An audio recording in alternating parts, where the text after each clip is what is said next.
গোবিন্দ ভূঁইয়া জমিদার বাড়ি, রক্তাক্ত এক ইতিহাসের নাম।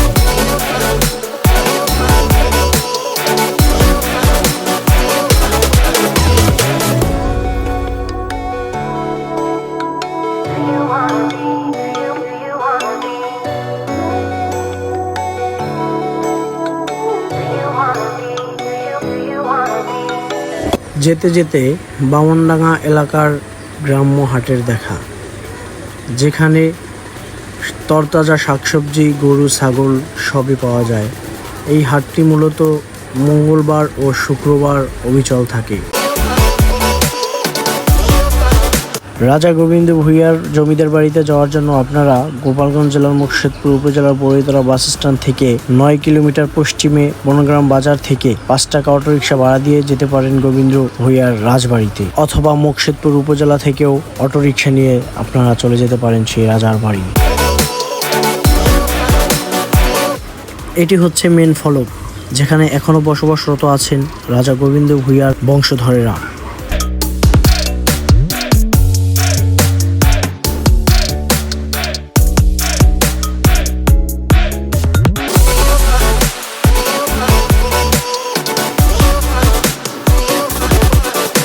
এটা হচ্ছে রাজা গোবিন্দ ভূঁইয়ার রাজবাড়ির বড় পুকুর। একটিবার চিন্তা করেন, আরও 100 বছর আগে যেখানে রাজরানীরা স্নান করতেন, সেখানে আমি এখন দাঁড়িয়ে আছি।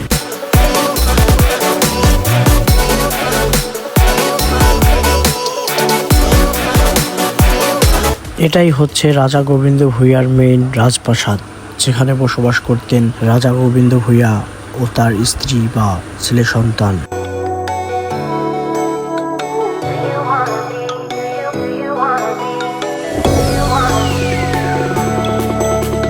রাজা গোবিন্দ ভূঁইয়া এই রাজপ্রাসাদটি নির্মাণ করেন 1338 সনে। কারুকার্য আর নকশায় ঘেরা তাদের এই রাজপ্রাসাদ। এটি হচ্ছে রাজা গোবিন্দ ভূঁইয়ার অদম সন্তান বিপিন ভূঁইয়া ও রসিক ভূঁইয়ার মঠ।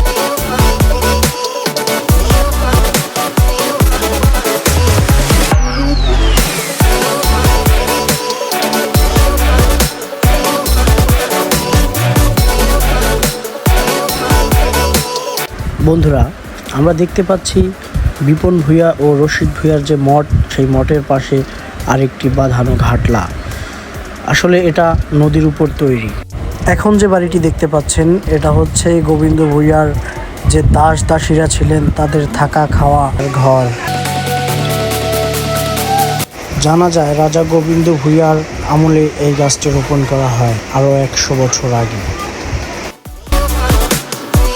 একটিবার চিন্তা করে দেখেন তো, রাজা গোবিন্দ ভূঁইয়া ও তার পরিবার কখনো কি ভেবে দেখেছেন তাদের রাজপ্রাসাদটি এভাবে অযত্নে অবহেলায় পড়ে থাকবে চিরকাল?